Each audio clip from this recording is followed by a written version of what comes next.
Ora usah kuwatir, pokoke nek kono telu, adhiya telu, kono loro adhiya loro. Ah, ngono. Kowe sing mburi ya. Kowe, aku sing arep rada cilik. Oh. Mungsu kok milih-milih ora. Bathara Indra. Yo, Bagong. Ndas pundi Pukulun? Aku tetep nampa pengendikaning Wang Pikulun Bathara Antarada kinen nyingkirke karo kowe. Kowe kudu bali saka lengkeng Gunung Mahameru. Ana ing saka ngaras Bombong Wirayang. Lan aja mbacutake nggon mung nglakoni topo. Yo, Bagong kowe bali yo. Ora gelem bali kowe ngerti ulun sapa? Ulun Bathara Brahma. Wow, Bathara Brahma to? Heeh. Dewane ngapa? Dewaning geni. Wow, ngambil reke. Lho. Kok dewa geni kok nyilih rek ora? Mesti apa-apa iso kobong kae mestine. Kowe bali yo. Aja ngeyel. Ngeyel karo Bathara Brahma aja kakon dosa. Kowe bakal tak untapake cemlongaku ning kawah Candra Dimuka. Sesuk mboten ajeng purun wangsul, saniki mboten ajeng purun wangsul. Paribasanipun ajan dewa kayangan ngebyuki lengkeng Gunung Mahameru wonten ing wana Bombong Wirayang kula mboten ajeng wangsul. Yen ngono kowe wani karo dewa. Bagong niku mboten wedi karo sapa-sapa. Bagong niku ora tau wedi karo sapa-sapa. Waton landhesane kula bener. Kula ora ganggu kayangan kok kula nglakoni tapa. Tur dewa takon goleki bapak kok ora sago. Gunane apa dewa niti priksa karo mobamu sing para titah. Kudune dewa ngerti. Wong dewa iki iso nyawang jagat saisine kok. Nek kula wangsul sampean kudu nuduhke, "Lho Bagong, bapakmu nang kene iki lagi ngene karo iki duwe gawe kaya ngene." Mengke tak jujuke Semar. Ming perkara kono mong kaya ngono angel lho. Kok kaya didelik-delikke? Ulun ora ngerti ning endi bapakmu. Kok ngono kok dewa? Dewa kok ora awas paningale. Yen ngono kita wangkal. Wis ket mau arep wangkal aku. Wani karo Bathara Indra. Sing tak wedeni apamu? Blok gegeku satu lit. Mel.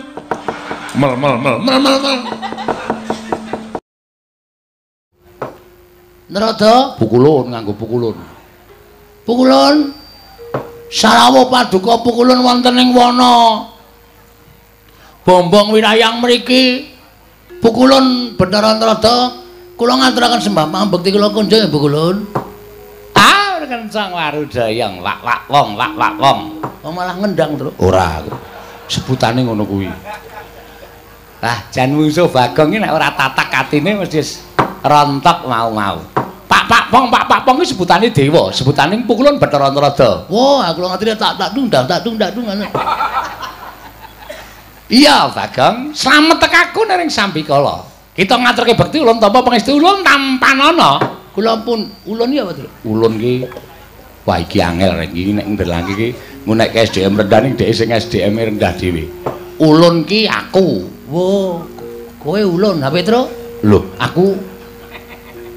aku ya ulun. Wah, kowe rombongan ulun. Berarti kowe karo iki padha sak geng. Ora. Ulun ki aku, kowe ki kita. Oh, kita iki ora akeh. Ora, mung siji to? Mung siji. Nggih nggih, Pukulun. Kula tampi akarya Bombong raos sing manah ulun. Andadosaken suka marwata suta raos sing manah ulun. Dipun sekecaken lenggah kita. Kusik. Sing nganggo basa kita karo ulun ki mung jeneng ulun. Lah nggih, kula nggih ngertos. Iya ning kita ora usah nganggo. Wah, wis ditukokke kok ora dienggo. Aja ngono, Bagong, aja gawe bingung ulun ya, Bagong. Ya wis ngono kuwi wae ya. Ah, nek ngono malah jelas. Pukulun ngaturaken bekti kula kunjuk. Ah iya, nala gareng ulun tampa. Pukulun ngaturaken bekti kula kunjuk. Ya, Petruk ulun tampa pangestu ulun tampanana ya, Petruk. Kula pun dinggo jimat paripin dayana ning kasantosan. Wonten menapa kita rawuh wonten ing ngarsa ulun, Pukulun? Ben mengke wae ngono. Aku cah cerdas e. Ha iya. Bener to? Bener wis. Pukulun ngaturi prasaja kalian panjenengan ulun. Indra piye iki? Iya lali Bathara Indra. Bagong piye? Kula ngaturaken bekti kula kunjuk Bathara Indra. Iya, ulun tampa. Pangestu ulun tampanana. Oh nggih. Wah mesake sampean sakniki dhewe we. Lho, dhewe piye? Saplose dono kalih kasina mati niku. Indra pun mboten main film. Sabar lho, Ndra, sabar. Bagong iki pancen bocahe kaya ngene iki. Nek ora tatak tanggo-tanggon atimu, mungsuh Bagong iki ketekuk-tekuk kowe engko. Iya, Bagong aku ijen. Oh, nggih, nggih. Damel grup meleh ora. Wis ora Bagong. Wah, nggih sampun. Kita atur bekti ulun tampa pangestu ulun Tampanana. Kula pundi enggo jimat paripe dayanana ing kasantosan. Wonten wigatos menapa pukulan Bathara Antarada panjenengan kita pukulan rawuh wonten ing wana mrepeki anggen kula nglakoni tapa brata semedi maladining. Ha iki ngene Bagong. Nggih pripun? Prapta ulun kuwi ora saka pikajengan utawa saka karsa ulun pribadi kuwi ora. Nanging ulun iki diutus dening Sang Hyang Jagat Giri Pratingkah supaya mrepeki lawan jeneng kita. Sinten niku Sang Hyang Jagat Giri Pratingkah? Bathara Guru. Hah? Bathara Guru. Jare guru kok Giri Pratingkah? Jenenge akeh, blok goblok. Jenenge pirang-pirang Sang Hyang Jagat Giri Pratingkah, ya Sang Catur Boja, ya Manik Maya, ya Jati Murti, ya Purwakanda lan sak piturute kuwi jenenge akeh. Sapa kuwi? Bathara Guru kuwi. Berarti nek ditulis nang ngarep omah dawa banget ya, Tru. Ora usah ditulis. Kae lho ana tulisan lurah titik-titik ngono kae nek Bathara Guru kan dawa banget. Wis to, gek dibageke tak keplak mutar kuwi. Kuwi iki dewa tok sepelekke. Dewa cilike. Ming semono wah aja sembrono. Dadi prapta ulun iki diutus Sang Hyang Bathara Guru. Wow, berarti sampean asisten guru. Ya wis sakarep kita nggih kita omong. Ngene ya Bagong, pripun? Ulun jarwani ya. Saploke kita nglakoni tapa ana ing telenging wana iki, ngerti ya? Yen to kayangan kuwi ora tentrem. Lho. Sebabe kaperbawan kelawan jeneng kita nggone nglakoni tapa brata ning telenging wana warsa. Wekasan kayangan dadake gara-gara. Gara-gara itu manduk ning kayangan wekasan dadake para dewa, para dewi padha nungsang puyang gudel bingung. Laku jantrane merga ora kuat nampa hawa panas ingkang timbul saka nggon kita laku tapa brata. Mula tumuli Sang Hyang Jagat Giri Pratingkah utusan karo panjenengan ulun tedhak ana ing Madyapada mrepeki kelawan jeneng kita kula Bagong.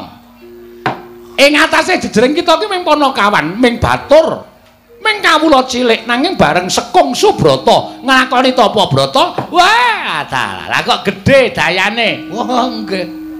Nggih pukulun. Lajeng keparengipun pukulun Bathara Guru utusan kalih pukulun Bathara Antarada rawuh wonten ing wana keparengipun Bathara Guru kados pundi? Iki ngene, kita didhawuhi supaya leren nggone tapa. Aja nglakoni tapa ana ing lengkeng gunung Mahameru iki lan ana ing tengahing wana Bombong Wirayang. Dawing Hyang Pukulun Bathara Guru, kita kinen bali marang Karang Kadempel. Kita kinen bali marang Karang Kadempel. Kula, iya. Saniki, dina iki uga kita kudu bali nang Karang Kadempel. Merga nganti kita terusake nggon kita tapa, wah, kayangan ki morak-marik merga saka daya kita nggon kita tapa. Kula ya gumun lho, ing atase kula niki mung kawula nglakoni tapa brata, mongko lek kula tapa ya ora patiya serius.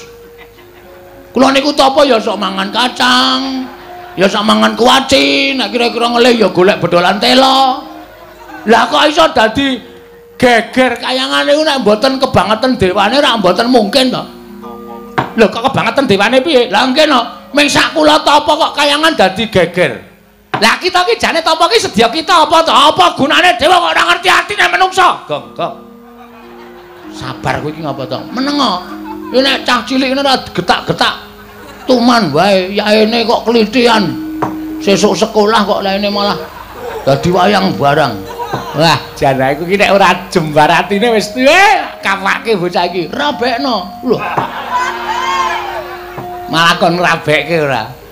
Ha, kita apa ki janjane sedya kita apa ulun tak takon. Lah pukulun niku dewa mboten ngertos. Ulun ngerti, ning ulun kepengin nyuwun prisa lan jeneng kita. Yen ulun ngerti kok ulun batangake dhewe iki tegese ulun kok ngasake marang diri ulun pribadi. Oh, ngoten. Jelase ngoten. Oke, ora masalah. Kula niku tapa niku nggadahi gegayuhan kepengin bangun desa nata negara. Paham? Ya. Sak banjure, Mpun ming niku. ora, kita aja nyengetake. Kita aja ndelikke. Kita duwe gegayuhan liyane. Sing luwih wigati karang kadempel niku kelangan Semar. Semar bapak kula niku lunga. Lunga tanpa ninggal layang napa tanpa pamit kali anak-anak. Kawula ditinggal. Nah, saniki kula tak wangsul. Kula tak bali ora masalah. Ning kula tak takon karo sampeyan, Semar teng pundi? Nek dewa ora nuduhke teng pundi dununge Semar, ala dene sampeyan dadi tekak plotroke katoke. Hei. Sembrono ora karo dewa kok sapenake dhewe. Ya men ora digetak ngono ndak. Kalah getakan sik aku. Kudu tak getak sik. Bapak teng pundi? Lah nek kita takon Semar menyang endi kuwi ulun ora ngerti. Nah, gunane apa dadi dewa? Kenapa ndak akon aku bali bareng? Ora ana gunane wis sampeyan dadi dewa, ngakon Bagong bali saka wana Bombong Wirayang. Nek sampeyan tak takoni Semar ning endi, kok sampeyan ora ngerti. Lah ulun ki ora ngerti tenan. Ha gunane apa dadi dewa? Wah, waduh, modar iki. Indra piye? Indra aja ditakoni lagar syuting, ya, Indra? Iya. Enten Bagong ki nek karo wong sapa rumangsaku ki lho Bagong karo sapa ora kuwalat lho. Bagong ki waton ledan ngono kuwi dadi apa-apa ki tawar. Apa kok mung dewa jaratane tak uyuhe ora apa-apa kok. Mung dewa. Santen aku. Pun mang takon. Kok mang takon, mang wangsuli. Bapak nendi? Wah, trondolo tenan iki. Lah iki ana dewa kok kerepotan. Ora repot ning takon sak nyatane. Nek sampean iso ngandhake Bapak, Bagong, Bapak nang kene. Sampean mang terus nyerlok kula. Lho. Dewa kok Sherlock. Modern kok dewa ora ndek HP nggo ngopo? Oh iya. Kula paranane Bapak, kula Bapak ayo kondur. Ayo nata desa mbangun negara. Karo aku Pak ning aja lunga, Bapak kagol perkara apa? Mengko nek Bapak gelem kondur kula ya tak bali. Nek kula bali Bapak ora ana niku teng atine sedih. Ngopo, Gong? Mangan kewane. Ora apa-apa dilek wae. Ora apa-apa dilek. Antes yang lho aku barang kok dinesoni ora. Ngoten, kula tak wangsul, tak bareng karo Bapak. Nek dewa ora nduduhke Bapak, mbok sampeyan gruduk wana Bombong Wirayang. Sak dewane kon teko kabeh nang kene. Bagong ora bakal mingset sejangka. Lho, nek ngono tegese kowe wani karo dewa. Lho, wis bengok-bengok ket mau kok dikira ora wani iki piye iki? Iki genah wis wani kaya ngene iki. Wah. Wong cocok ditandang omah wae. Papapong ngono kowe. Papu bong. Awakku mun kaya dadi ora kuwalat ngono lho. Wah, cilaka tenan nek carane kaya ngene iki. Hah, Jan. Ha iki terus aku lari golek-goleki bapakmu nendi? Ha bapak diatur kondur sik teng Karang Kadempel. Nek bapak mboten kondur teng Karang Kadempel, yakin kula ora bakal bali. Lah nek kita ora gelem bali, ula ning ngeruda paripeksa. Weh, kena pasal kowe. Loh. Pemerkosaan itu dilarang oleh negara. Ngeruda paripeksa kuwi padha karo pemerkosaan. Bagong rasa tok perkosa. Aku pasrah. Ah. Padha wae ora kok malah aku pasrah ora. Ngono. Ngeruda paripeksa karo Bagong nuwun sewu. Rawe rantas malang tak putung. Mangane Bagong kelangan bapak, Bagong ora iso sida mbangun desa nata negara, gunane apa kula urip teng alam padang nek ora migunani tumraping wong liya. Ora ana gunane. Amba ulung kula modar cemplungke kawah Candra Timuka, kaluan ring ngrasake mbangane urip. Ora ana gunane uripe Bagong dienggo wong liya. Ora ana gunane Bagong urip ning alam padang pukulun Bathara. Sapa kuwi? Aku lali kok. Aku krungu keploki dadi lali. Krungu keplok kok dadi lali. Sapa, Tru? Kaneka Putra. Kaneka mawarna-warna. Kaneka Putra. Kaneka Putra. Ya Bathara Antarada. Jenengmu pira? Lho, oke. Ayo sapa wae? Lho iki kepiye to wis geger kaya kene kok dadak takon jeneng. Aku iki gek ngomong. Nek wis bengok-bengok kaya ngene kok ora ana tindakan bablas. Niatmu piye? Nek arep gawe Bagong Bali ora gelem ya sampean gek nesu, ngono lho. Wah, tutuk sepatu sisan kowe. Nyilih sepatune tak ngruthuk kowe. Lho. Nyilih sepatu kok ngruthuk sing duwe karepe piye? Endra, wonten dawuh iki Bagong piye kaya ngene iki, Endra?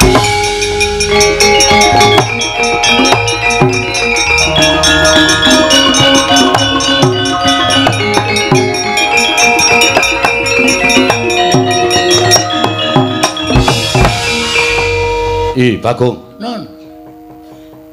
Kowe ngerti? Iwang Pikul Narada kuwi sapa? Maksude? Iwang Pikul Narada kuwi sembaning para dewa. Kami tuwaning dewa. Oh, Modin. Udu. Kami tuwaning dewa kuwi dewa sing sepuh dhewe. Selagine para dewa wae wedi karo Iwang Pikul Bathara Narada kok kowe nyamah marang asmaning Iwang Pikul Kaneka Putra. Apa tegese kowe bakal ngembari marang panguwasaning para Jawata? Boten ajeng nyamah. Ning nuwun sewu, kabeh niku kudu ming sak traju. Nek akon wong mule kula dikon bali niku gampang. Kula bakale bali, ning kula ya iso ngaturke syarat. Kula ya dikeparengake ngaturke syarat. Syarate waton dewa iso nemokke Bapak Semar, kula tak mule. Yakin kula ora arep wani karo dewa.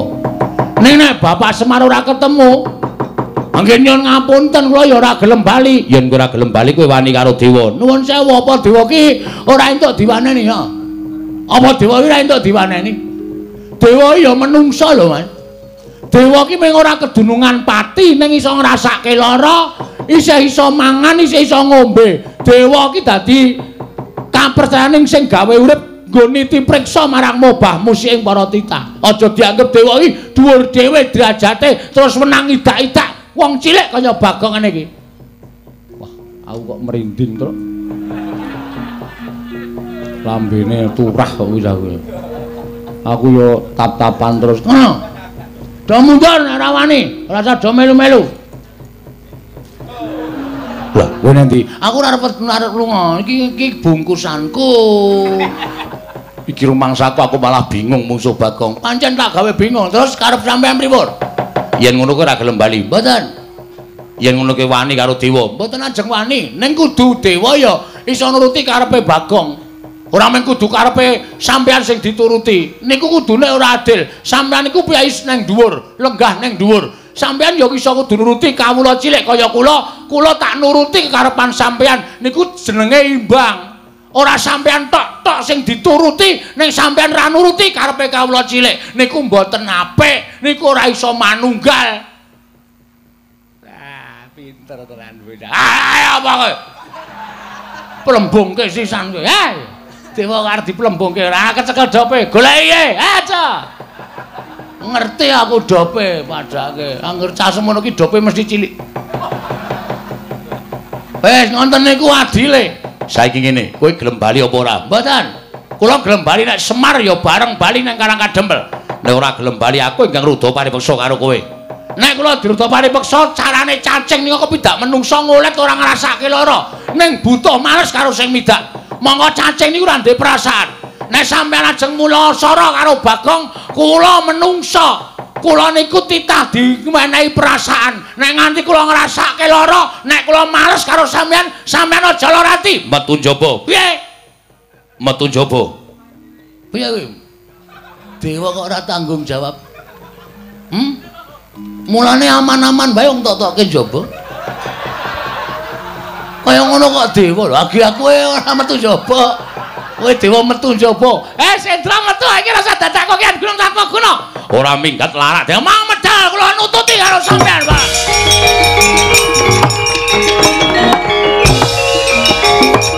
Udus.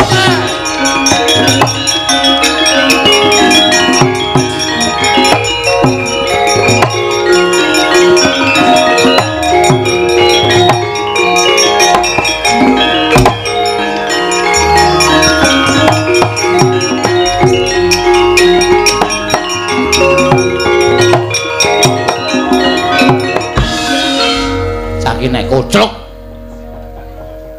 kowe nantang dewa ngono kuwi apik apa piye? Kowe iki ameng-ameng nyawa uripmu, Gong. Kowe padha karo anguk-anguk kawah Candra Dimuka lho, Gong. Kowe kok nantang karo Bathara Indra. Bathara Indra ki sapa? Ambo. Kok takon aku? Aku ora tau ngurutke silsilah Bathara Indra kok. Nggo ngapa? Bathara Indra ki putrane Bathara Guru sing nomor 4. Ngono.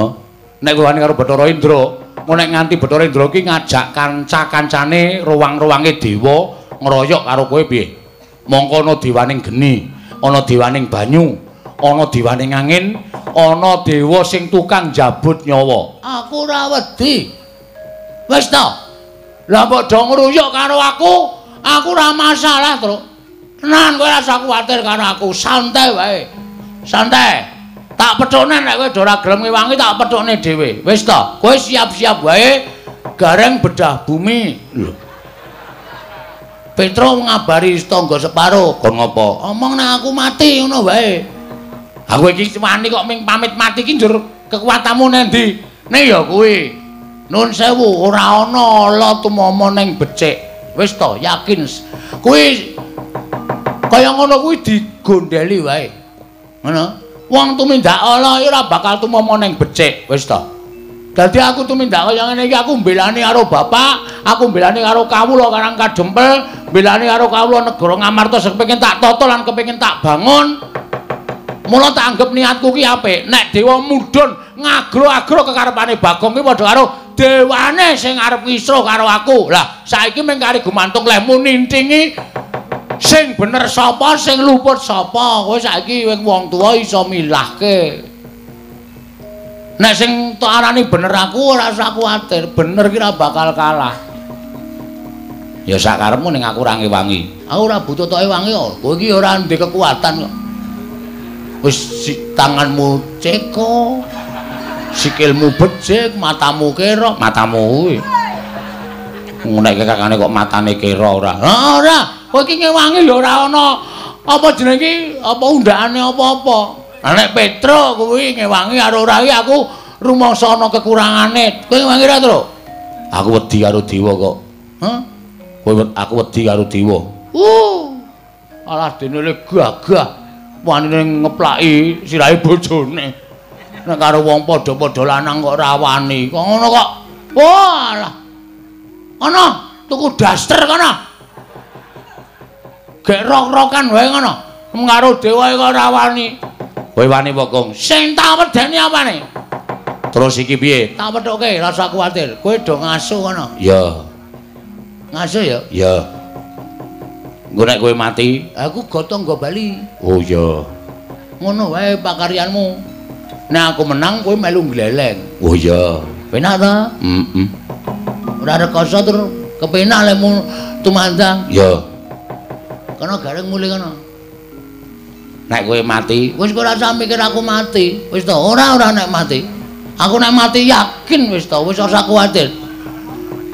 Ora tekan 40 lemu nylameti. Mergane pitung dinane kowe wis nusul aku reng. Dengkulmu mlocot. Ngedeg-degi senengane. Wah, tratap aku ora. Ya sing ati-ati ya, Gong. Wis ora usah kuwatir, pethoke dewa-dewane terus. Ya.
Caryan putra lamun kawekasan yeka wisanggeni maya Wisnu Pradenta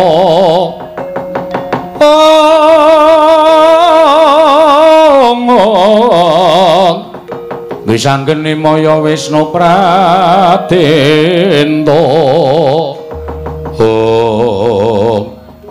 Ngati-ati lho, Gong. Aku kok ketir-ketir atiku. Niatku ora mbelani karo kowe ning aku mungkur karo Petruk mau kok rasaku kok ora mentolo. Mula rasa wedi le. Nek pancen kowe engko wani karo Dewa, nek pancen kowe engko kena apa-apa tak bilani. Kowe lara aku lara, kowe mati aku mati. Kowe lara aku lara, kowe mati aku mati, Gong wis rasa kuwatir. Iki tenanan momeng kandhek ana ing lambe. Tenan Gong lahir batin. Nek pancen tenan maturake panuwun ingkang tanpa pepindhan terus. Ning mungsuh awake dhewe iki ora bae-bae, iki wong abot kabeh. Mungsuh awake dhewe iki dewa-dewa. Heeh. Ha terus piye? Ora usah melu-melu, iki perkaraku. Ya. Ning nek kira-kira kon weruh, aku cilik diajar karo dewa, gedhe aku arep dipateni, kowe maju ngewangon aku. Siap, rasa kuwatir, Gong. Siap, aku ya siap rasa kuwatir. Ning gelis ora ngenteni aku mati lagi maju. Ya. Aku kira-kira arep dipateni kowe langsung maju. Siap, ora usah kuwatir. Tak pethoke sik, jake rembukan apik-apik. Nek ora iso jake rembukan apik-apik, tak ajare para dewa. Nek aku kalah kowe ngewangi. Ora usah kuwatir, Gong. Aduh, tak ceraki cerak tak doi. Piye maksude kuwi? Maksude piye kuwi? Aku adoh tak ceraki. Nek cerak tak doi. Terus lare mbelani kapan? Hah? Nek mbelani ra sanggo kata-kata sing bingungke. Kuwi kata-kata sing ora ketemu ngakal kaya ngono kuwi. Cerak tak doi, adoh tak ceraki. Kalimat kaya ngono kuwi dihilangkan. Bagong tak ewangi ngono wae. Ora do paham artine kaya ngono kuwi.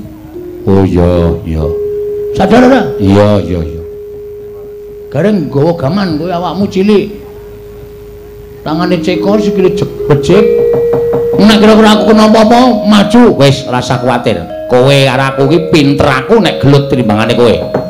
Mula nek aku gelem ngewahi karo kowe, ora usah kuwatir, Go. Sapa wae sing maju arep miloro karo kowe, aku sing nandangi. Siap. Wong telu manunggal dadi siji ya, Truk. Heeh, pokoke.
Tuti lamun ngatututan lamun mangsa prawira tiktaya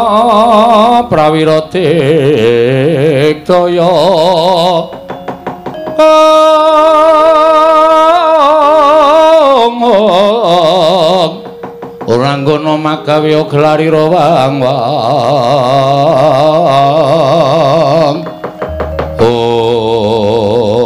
Wah, ujug-ujug langsung loro, Truk. Mungsuhe loro ya, Truk, rene, Truk? Ya. Ora usah kuwatir, pokoke nek kono telu, adhiya telu, kono loro adhiya loro. Ah, ngono. Kowe sing mburi ya? Kowe? Aku sing arep rada cilik. Oh.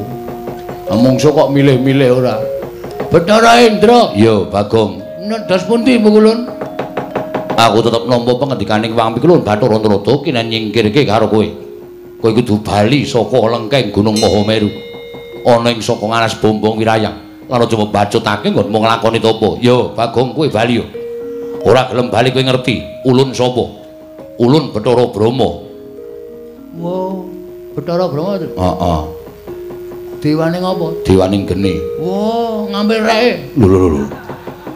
Kok dewa geni kok nyilih rek ora Mesti apa-apa iso kobong kae mestine. Kowe bali yo, aja ngeyel. Ngeyel karo Bathara Brahma aja kakon dosa. Kowe bakal tak untapake cemlongaku ning Kawah Candra Dimuka. Sesuk mboten ajeng purun wangsul, saniki mboten ajeng purun wangsul. Paribasanipun ajanku dewa kayangan ngebiyuki lengkahing Gunung Mahameru wonten ing wana Bombong Wirayang kula mboten ajeng wangsul. Yen ngono kowe wani karo dewa. Bagong niku mboten wedi karo sapa-sapa. Bagong niku ora tau wedi karo sapa-sapa. Waton landhesane kula bener. Kula ora ganggu kayangan kok kula nglakoni tapa. Tur dewa takon goleki bapak kok ora sago. Gunane apa dewa niti priksa karo mobamu sing para titah. Kudune dewa ngerti. Wong dewa iki iso nyawang jagat saisine kok. Nek kula wangsul sampean kudu nuduhke, "Lho Bagong, bapakmu nang kene iki lagi ngene karo iki duwe gawe kaya ngene." Mengke tak jujuke Semar. Ming perkara kana mong kaya ngono angel lho. Kok kaya didelik-delikke? Ulun ora ngerti ning endi bapakmu. Kok ngono kok dewa? Dewa kok ora awas paningale. Yen ngono kita wangkal. Wis ket mau arep wangkal aku arep. Wani karo Bathara Indra. Sing tak wedeni apamu? Siap lho, Tru? Ya. Iso nglangkahi kuwandane Bathara Indra. Kowe kelakon topo ning wana Bombong Wirayang. Iso nglangkahi bathange Petruk. Lho. Kok aku sing dijokke piye? Ya bathangku barang urung rampung kok. Oh iya. Kowe kena nundung aku saka alas Bombong Wirayang. Mati dene aku pangga tak ayoni. Tata. Ya.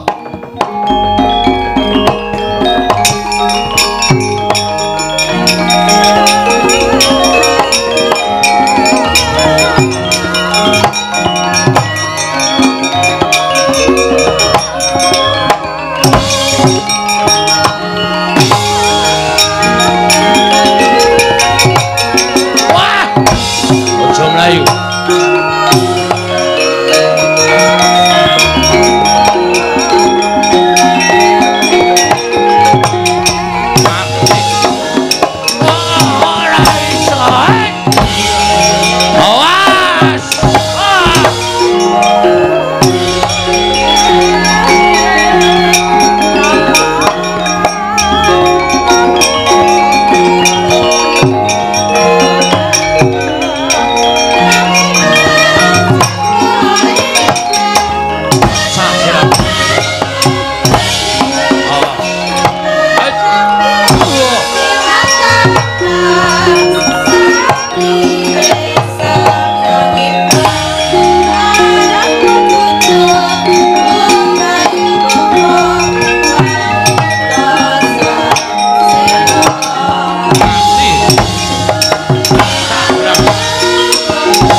Ngopo, Bong?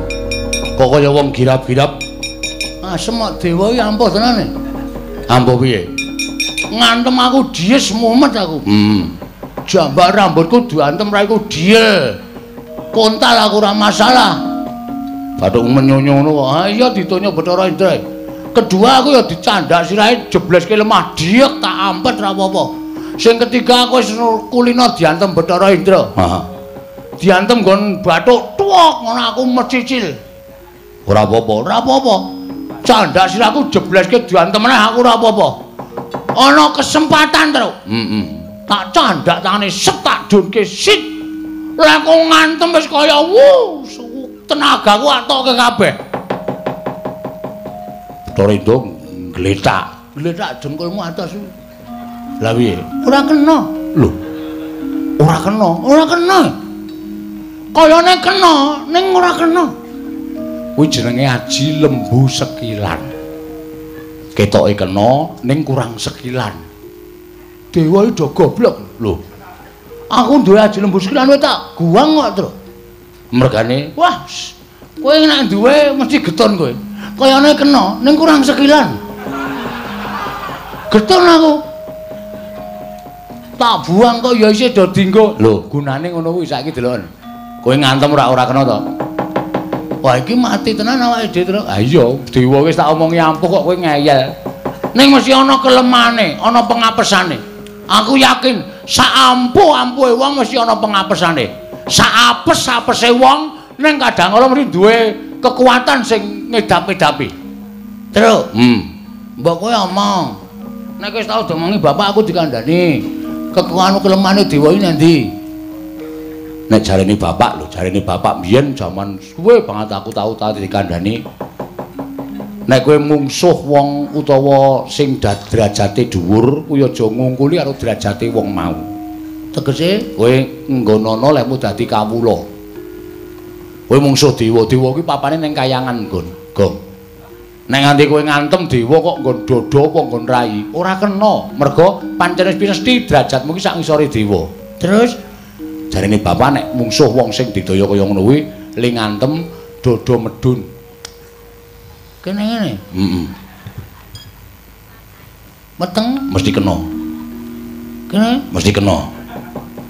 Entuk wong kuwi ngisor dodo kok. Wah, mati kowe.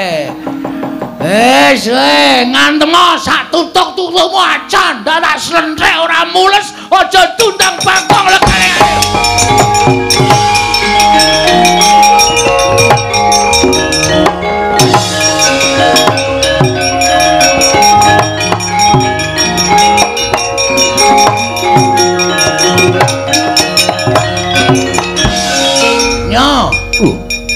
Sirah dilungake. Ayo ngantem sak tutukmu. Ayo wis. Persiapan mlebu ICU engko. Lho kok malah sumbar wae yo ngantem. Mati dari aku nyoti bakno pecah siramu. Ayo guys aja omong kowe. Ayo mburi. Mati. Milih gantine dodo apa? Nyo. Lho ora apa-apa. Ora apa-apa ki padake aku ya anak dewa. Kowe mau ngantem aku ora kena. Saiki nek nganti ora kena, aja diundang Bagong. Apa kira-kira iso ngantem dewa? Kon ngantem tenan. Iso kira-kira ngantem dewa. Kon ngantem tenan. Antemen iki mergane patimu. Waduh mati. Apa kowe model?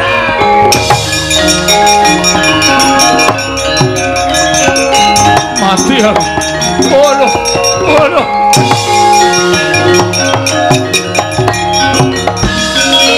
Begom sukses. Jos wis. Pantem nganti suarane mapuk. Langsung wetenge dicekel mules kae. Oh to. Pantem nggon apa? Nggon saklar. Nggon saklar dengkulmu ora. Ana Bathara Indra le mlaku ngobeng kae ngoten. Ayo sambat kowe. Amun Suranata Jamrata ing banyen Paja Badaya. Sanjak kowe kancamu.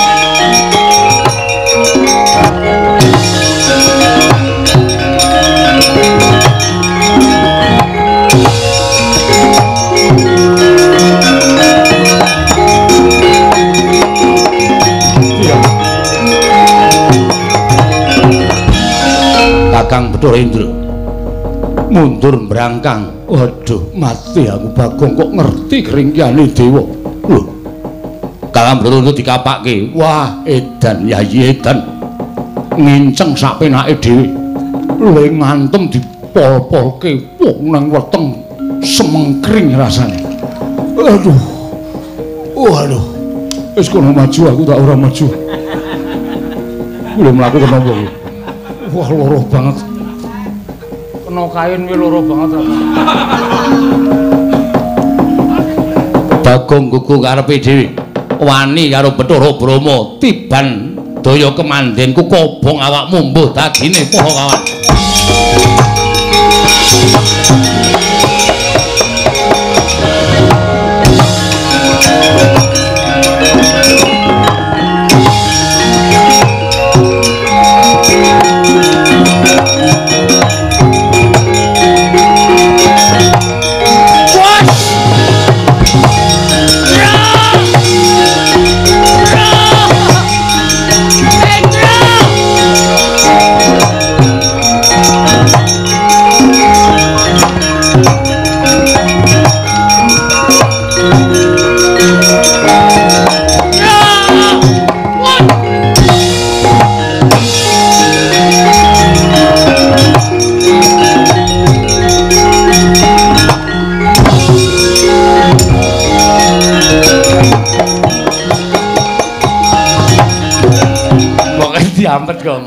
doyan aku apa-apa doyan kok. Ayo.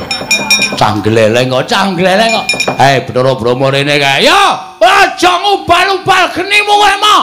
Lho. Masa apa Brahma? Ayo, ijen padha ijen tangan kosong karo aku. Maju, Gong. Oke. Ajare.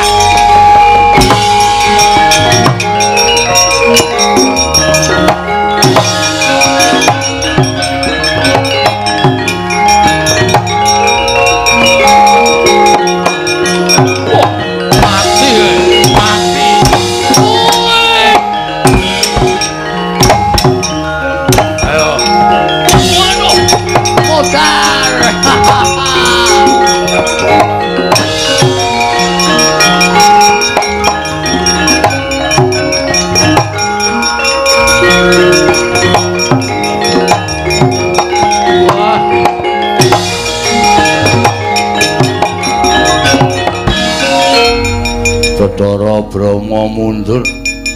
Oh, ladal. Bagong pancen ora kena dijum sarana aris. Wani gawe begering para dewa. Oh, konangan Yama Dipati jabut nyawamu mbok dadine pati. Wah.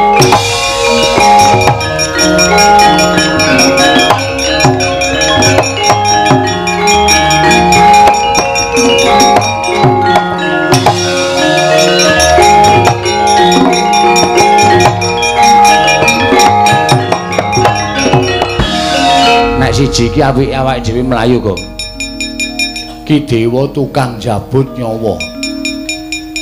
Sapa jenenge? Yama Dipati. Ayo sing jabuti nyawa-nyawa kuwi. Kowe maju jabut nyawamu modar.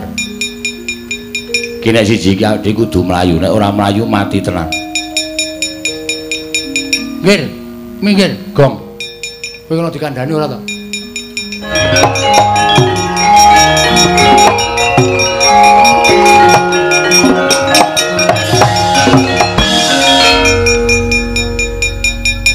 Ya, sing tukang jabut iki, ha. Jabut nyawa. Oh, ora mbok nyawa mbok apa sing penting kowe tukang jabut itu. Iya. Ayo arep ngapa kowe? Kowe gelem bali apa? Ora gelem bali jabut nyawamu. Piye? Jabut nyawamu jabut. Jabutan. Kowe iso jabut aku, bumi langit tangkep mati dari aku. Wis, candak sirahmu, sendal nyawamu. Wis. Hei. Hop. Wah, angel banget ta iki. Ayo, iki nyawa peret ki kaya ngene iki. Ora bakal iso tak jabut. Wah. Ngono.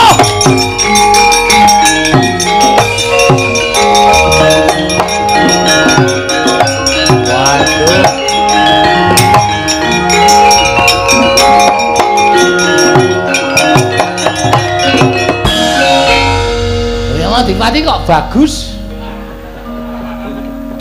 Nek mungsuh pana kawan niku kewirangan. Ajeng kula jabut nyawane, ajeng kula candhak sirahe angel ra jamak lunyune. Bul Bagong niku sirahe digrujuk solar. Anggere keneng mlunyu, keneng mlucut. Lah cah edan lah kok tadi jenggotmu ilang. Disaut jenggote dijabut sak kayange. Waduh, priye ra jamak-jamak. Lha niku nek ngethok mbaka sithik krak-krik niku sak gegem mabrol ngoten. Aduh. Panas ra jamak-jamak. Ana janggut kok panis. Piye iki kok Bathara teko dengkelmu kuwi. Piye, Arep gleleng ya kowe? Aku padake wedi karo kowe. Ki Bagong kondang bengi iki. Ngosase dewa ayo. Kowe arep ngapa kowe? Arep mbelani kowe? Bathara Narada ora mundur saka negara. Kok negara ngaras? Pombong wilayah. Tak katutke dosane. Iya. Iya wis aku tak mundur. Iya. Ora mundur sudet wetengmu metu cetule. Wis. Weteng kok metu cetule. Ayo ngomongno Bathara Guru ra wedi aku kae.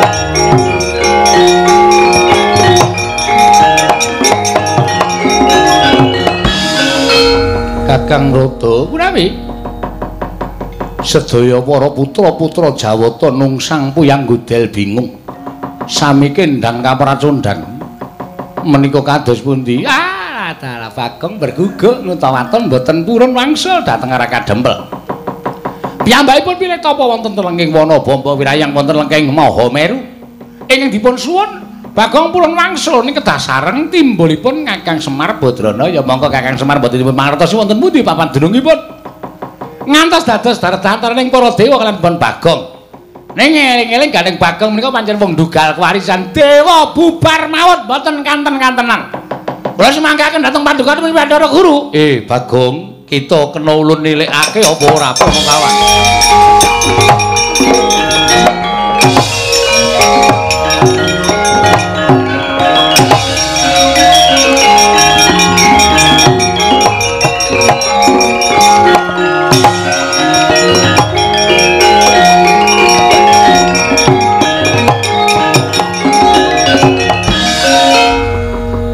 Pandhita kang kinara wangsit pindha kombang ngajaping tawang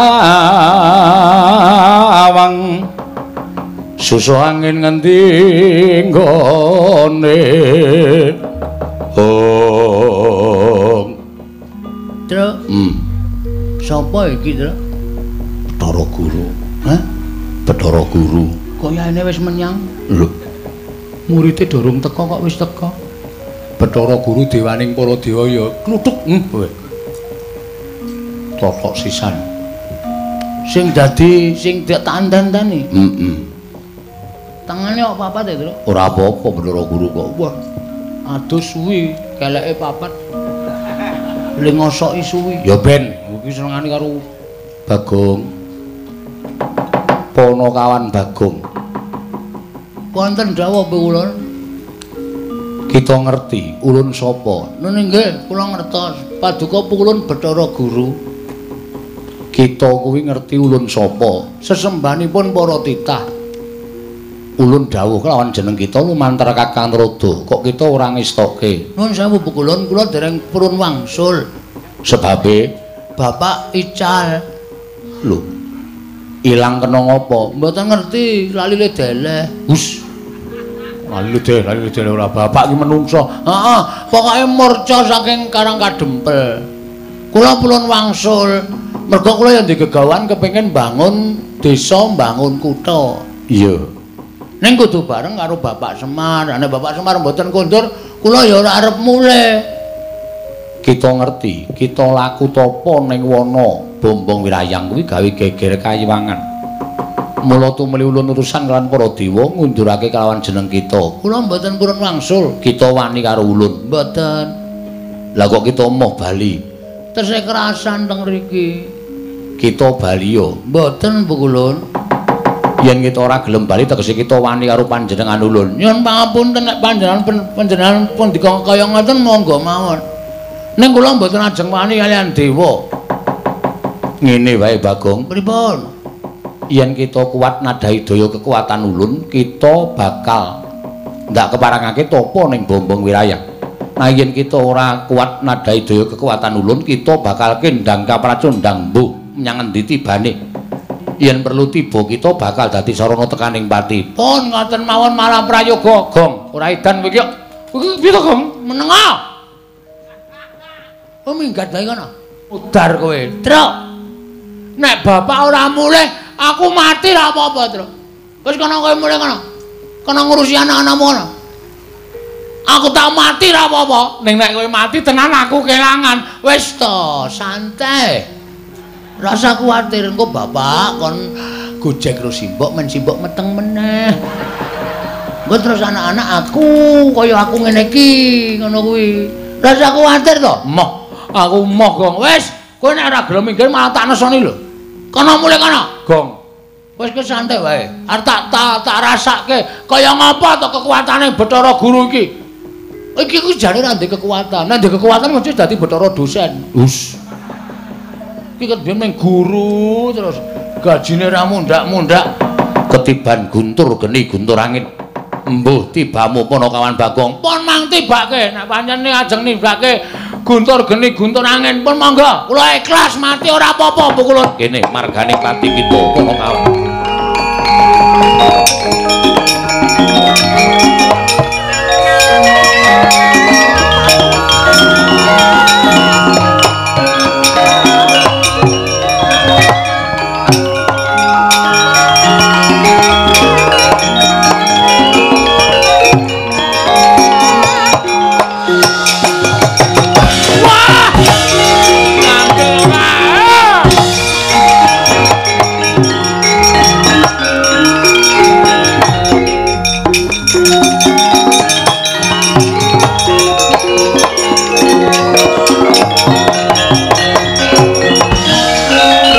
Kendang kapracundang kuntal kaprapal Panakawan Bagong mbuh menyang endi tibamu urip apa tekaning pati kuwi dudu perkara ulun. Ing wigati ulun bisa nyingkirake Bagong saka lengking gunung Mahameru ana ing alas Bombong Wirayang. Kakang Toto, Bagong sampun kendang kapracundang Kakang Kanika Putra kula nyuwun nyuwanaken dhateng Yayi Permoni nggih Pandya Bendari Durga kinen suwanun ngarsa ulun Kakang Kanika Putra.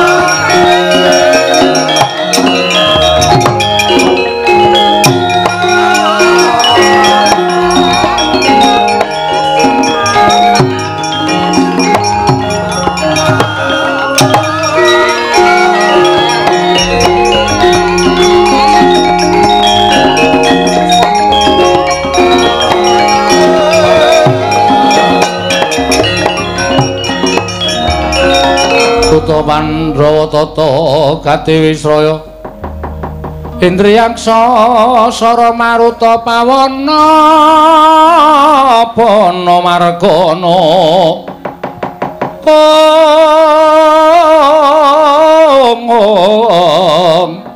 Samirana lan warayang wisikan magulingan lima Mastu nama sidam karing bawana langgeng Durga, kula tempanan dika ing adawa pukulun. Kaget kita ulun timbali. Gurawan sing manahipun ingkang abdipun Pandya Bendari Durga dene paduka ngawe ingkang abdipun Permoni wonten dawuh timbalan paduka ing kados pundi pukulun. Para wadyabala jim setan priprayangan berkasaan ilu banaspati ngleng-nglek balung atandak. Wadyabala dandang mangure kita budhalake kemarang paduka.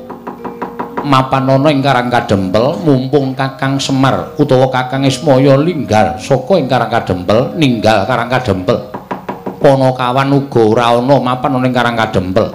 Kawula Karang Kadempel jarah rayan. Dadi panganing para baju barat Pandya Bendari Durga.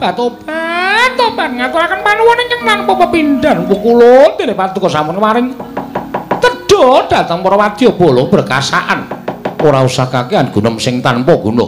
Tumuli kita budal dina samengko. Nek ngestaken dawuh mamet madal masilan sing ati-ati aja kaya bocah cilik Pandya Bendari Durga.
bakal entuk pangan lan para wadyabala baju barat uga semono uga ora bakal kaluwen.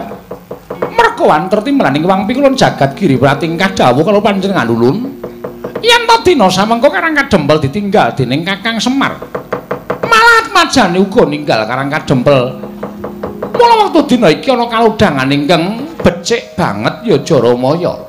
Srana kowe sak wadyabalamu berkasaan jim setan ambyuka marang Karang Kadempel. Sawise ambyuka ning jroning Karang Kadempel, dina samengko dikeparengake kowe nadah kala mangsa para kawula sak Karang Kadempel dadi panganing para baju barat. Wah, ladal. Menapa menika saestu makaten? Iya pancen mengkono. Oh, ngaturaken panuwun dene para putra-putra paduka pikantuk tedha Kanjeng Ibu. Oh, ngaturake panuwun ya Ibu dene anak-anakmu entuk pangan kabeh. Mula ora usah ndadal dikang reja ing cicir sarta aja ning keri ning dandang maure kabeh dibudhalake. Lumarep nang Karang Kadempel.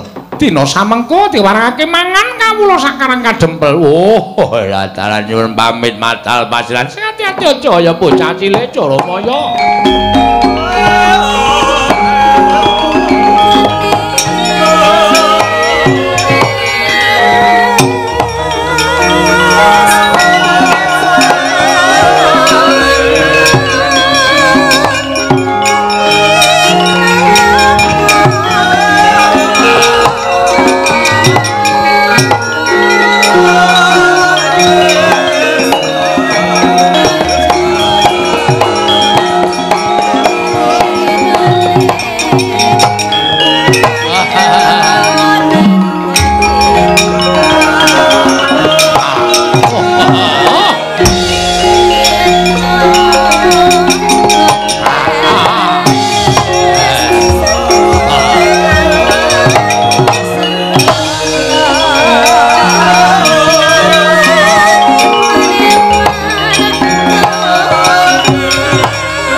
Wonten wujuding satawana ingkang wujud bantheng ingkang nyaketi Lurah Bagong nalika semanten sarwi angen embus-embus dhateng kuwandanipun Lurah Bagong Graita bilih Lurah Bagong sampun sirna sigra ndekem punang batheng wonten ngajenganipun Lurah Bagong.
Abyor sorot lintang kanggo madhap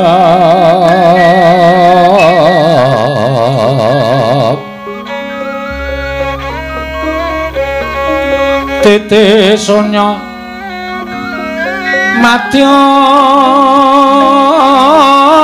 rakat pangestu ngoro wiladala sasuwene aku mapan ana ing tengahing alas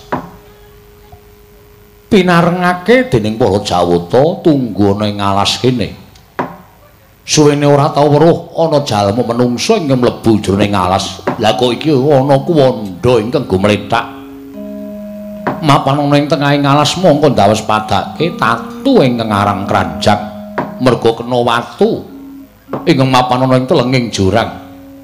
Mbok menawa menungsa iki ingkang kaningaya sarta menungsa iki ingkang nampa pas wekasan dicemplungake ning jroning jurang. Wah, kaya ana rasa melas jroning atiku yen to nyumurupi marang titahing Bathara ing kemapan ning jroning jurang iki. Mongko ndawes padake kanthi netra Permana Jati. Lah kok jebul tinemune titah iki durung winanci lan durung titiwah yaning mangsa kala. Yen to tekaning pati merga saka pitunganku isih dawa jangkae nggone urip ana ing alam padhang. Ya. Mbok menawa iki dadi kewajibaning Andaka Dewa nggone bakal paring pitulungan sarta mene pitulungan karang menungsa iki. Ndak suwunake marang purbaning Wang Mahanasa, ndak suwunake marang purbaning para dewa. Muga-muga aku bisa maluyakake titahing Bathara iki bisa waluya nirmala temah jati, jati temah mulya. Miat langening kalangguan aklar pandan moncar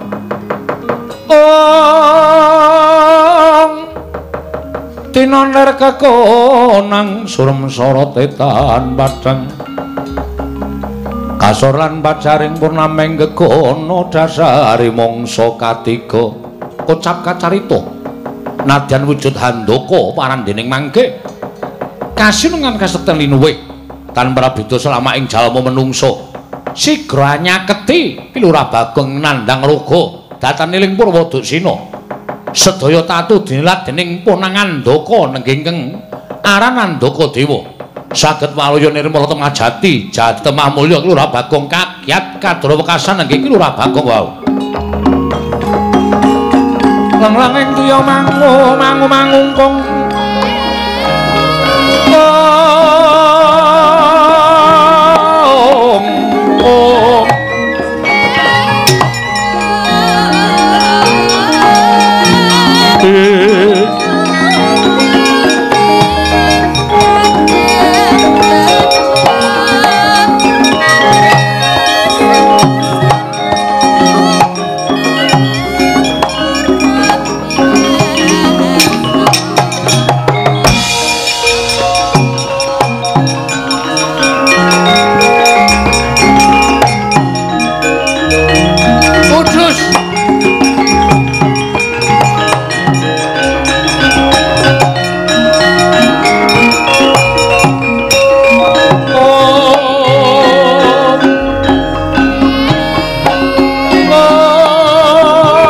lakon sing ora panjenengan ora ngerti. Saiki nek pancen tenan aku kena ngapa? Ayo.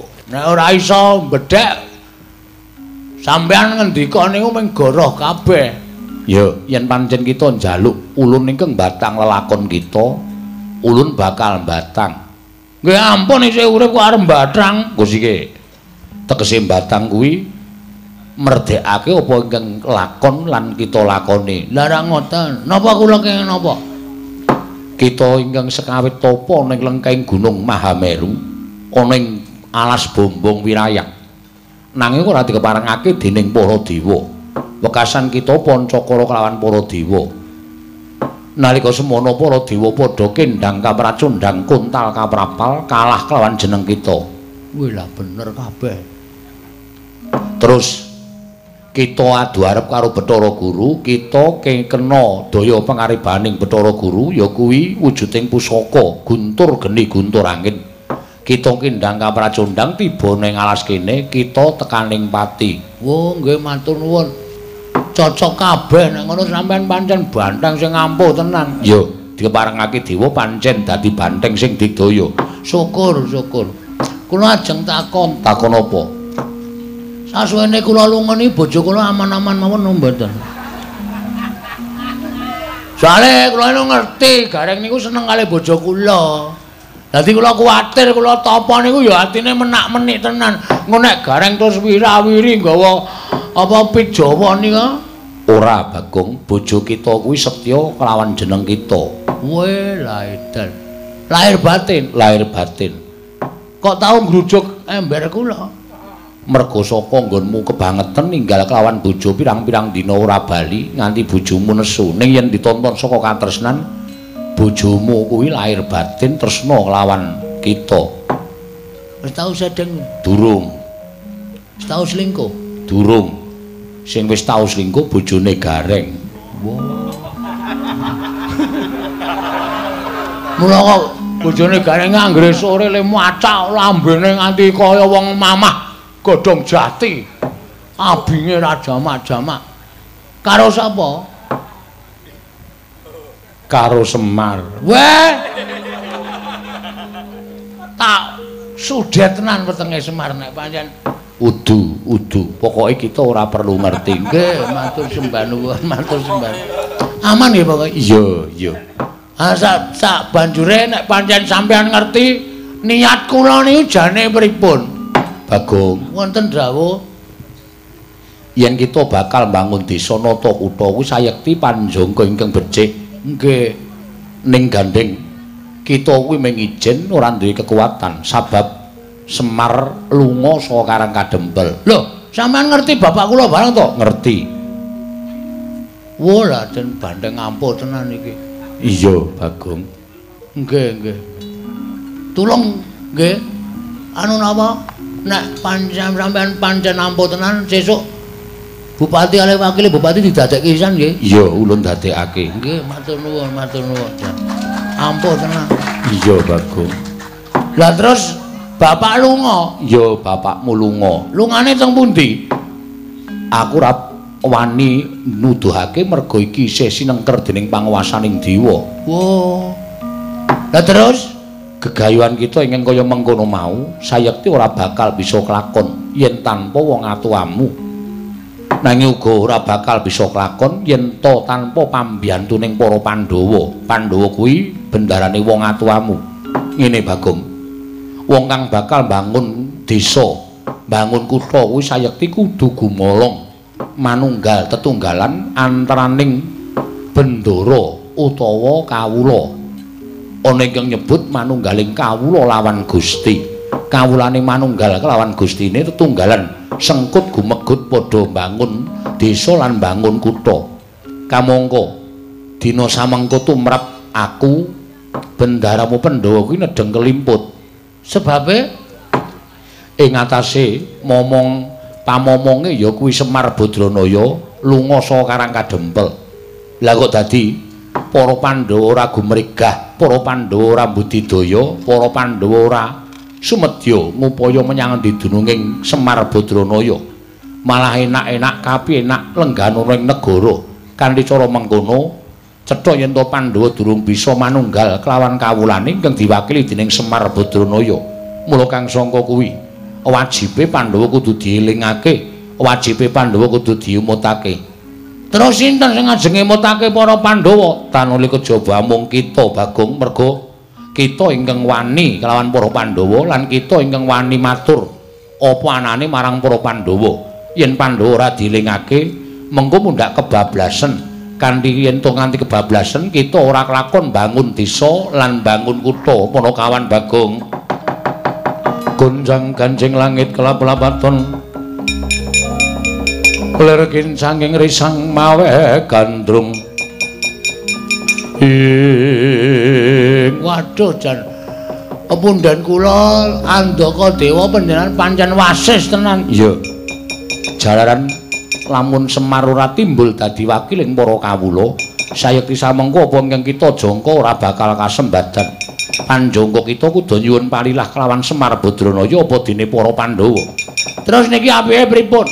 Miturut saka panemuku ayo kita utawa sira Bagong ndak kanthi sowan ing negara Ngamarta. Yen perlu Pandhawa yen pancen ora eling sarta ora gelem ngupaya menyang didununging Semar Badranaya.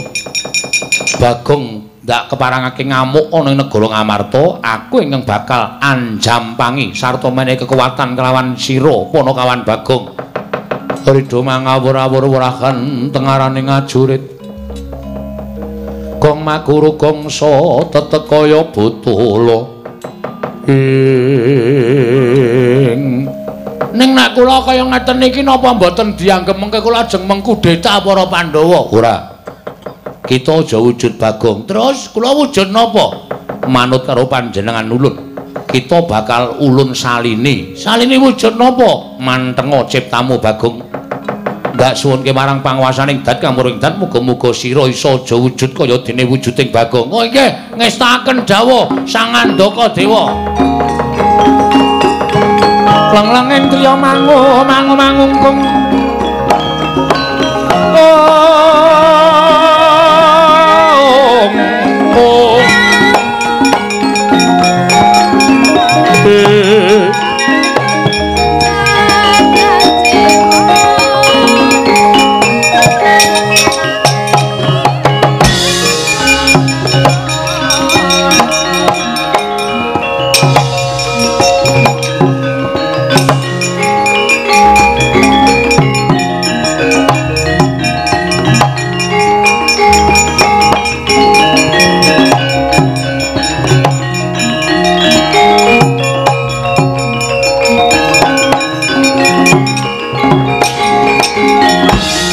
Alukon lagune nglekas lu kita linuting kidung kadung kader ngamomong memangun manah rahayu.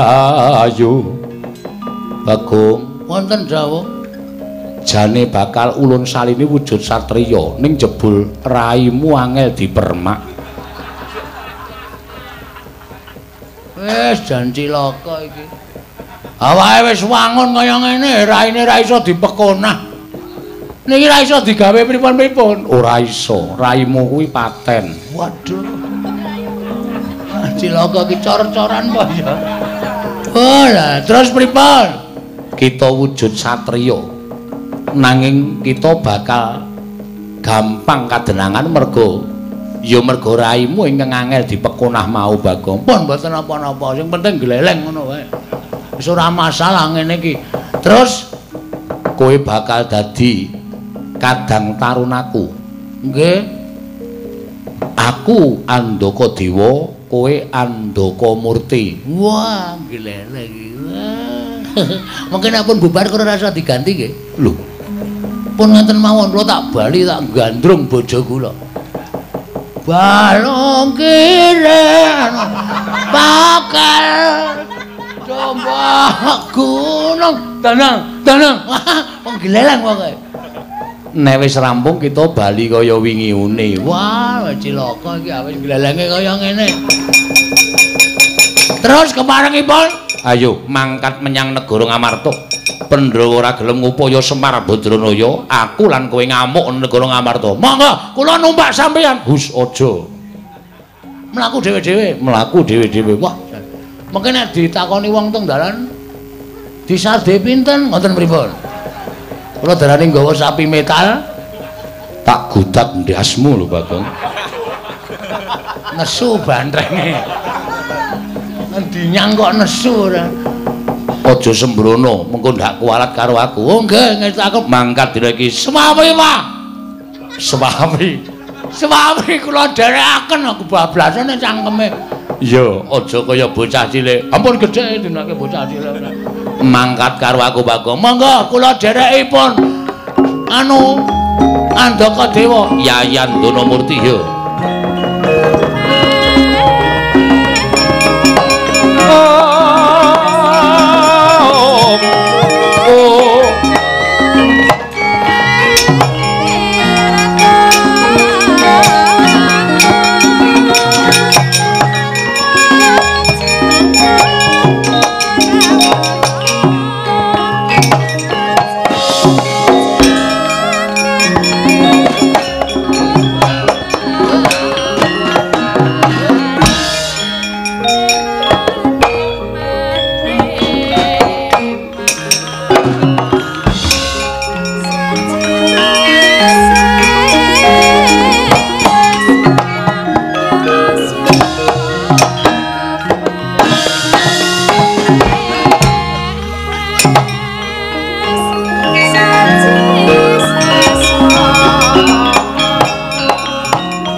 Aja brangkang.